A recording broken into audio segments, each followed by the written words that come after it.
Welcome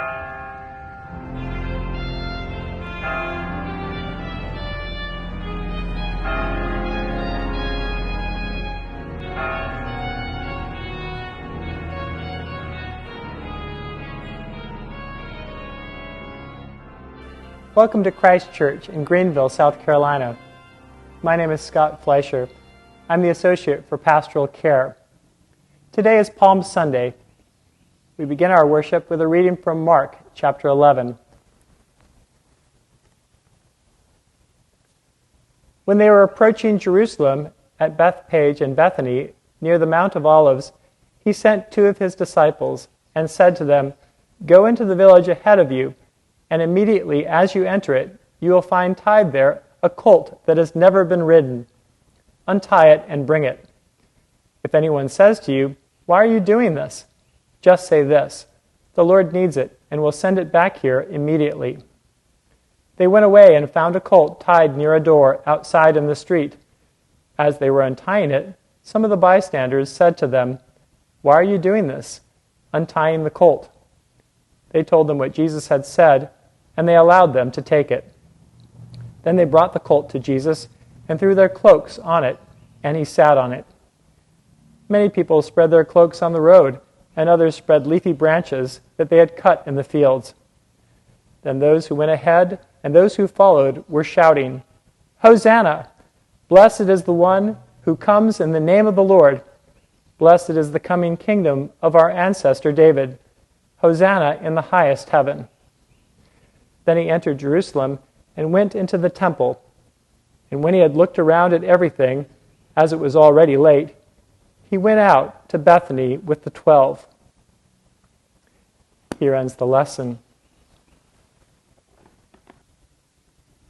A fresh colt, cloaks spread on its back and on the road before it. A king riding on the colt, entering Jerusalem. Palm branches raised high by the crowd, shouting, "Hosanna." These are the symbols of Palm Sunday, which we read about in our first lesson from the Gospel of Mark, chapter 11. This event is remembered as Jesus' triumphal entry. He was showing his followers that he was their victorious king, and they responded by honoring him. In the triumphal entry of the Romans, a victorious general would sit on a chariot of gold pulled by white stallions. Behind him, his officers processed in their polished armor, displaying the banners that they had captured from conquered armies.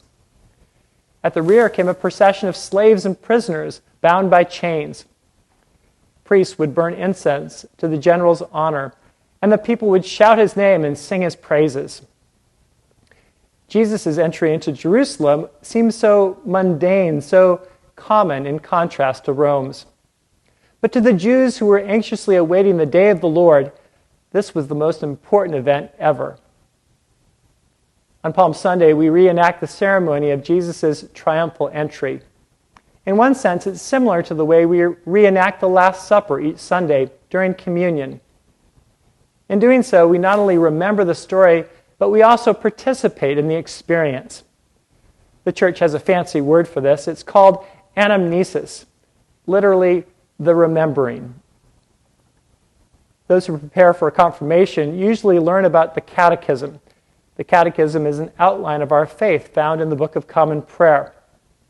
Under the heading God the Son, students are asked, how can we share in Christ's victory over sin, suffering, and death? One of the ways that we can share in them is by observing Palm Sunday, Holy Week, and Easter. In the next few days, your clergy will be leading several worship services to help you have an anamnesis, to help you to remember the story and to spiritually participate in that experience. It's only when we have relived the suffering and sacrifice of Jesus that we can truly appreciate the victory of his resurrection. Palm Sunday gives us a preview, a sneak peek of that victory. The symbols of Jesus' triumphal entry all point to the victory which Jesus brings us. Jesus rode on a colt in the capital of Jerusalem. This showed the crowds that he was their king. It was the fulfillment of a messianic prophecy made by Zechariah. He wrote, "Rejoice greatly, O daughter of Zion. Shout, daughter of Jerusalem. See, your king comes to you, righteous and having salvation, gentle and riding on the foal of a donkey." Justin Martyr writes that Jesus rode a colt as a sign of humility.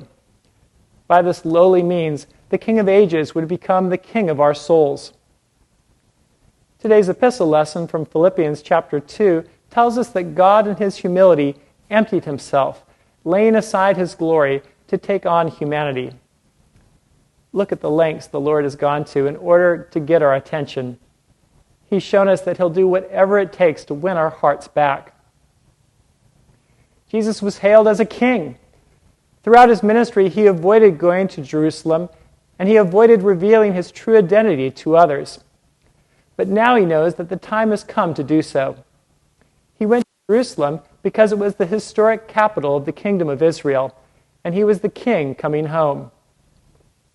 Augustine writes that Jesus was the king of Israel in that he rules minds, in that he gives counsel for eternity, in that he leads into the kingdom of heaven for those who believe, hope, and love. We too can make him our king if we submit our hearts and minds to his rule, if we take counsel from his word, and if we can follow where he leads us. Jesus' followers prepared for entry by throwing their cloaks on the back of the colt. This served a practical purpose. They took the place of a saddle and made Jesus' bumpy ride more comfortable. But they also had a symbolic significance. They were rolling out the red carpet for the king. This same symbolic action was performed many years earlier when the Jews welcomed Jehu as their king. It was an honor shown to a Jewish king. Methodius writes that as Jesus' followers spread their cloaks on the road, let us spread our hearts before him. Jesus is unlike any other friend we've ever had. If we spread our hearts before him, he'll never break them.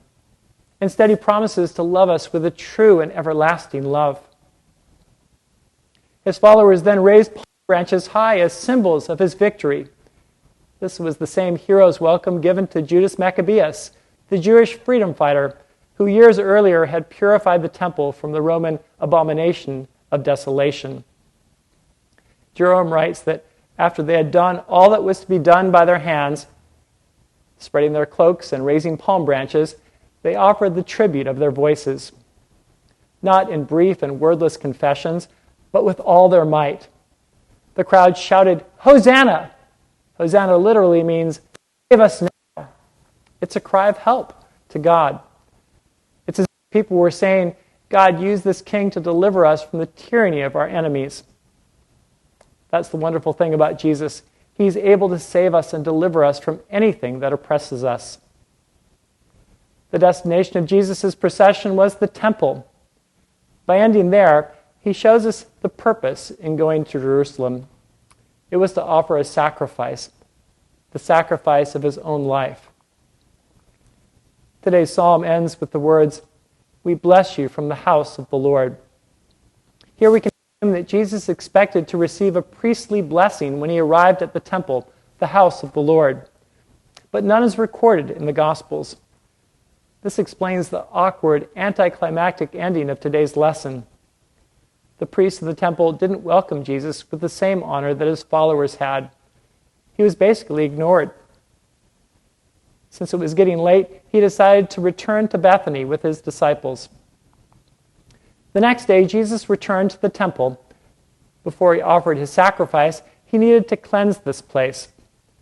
And that's just what he did.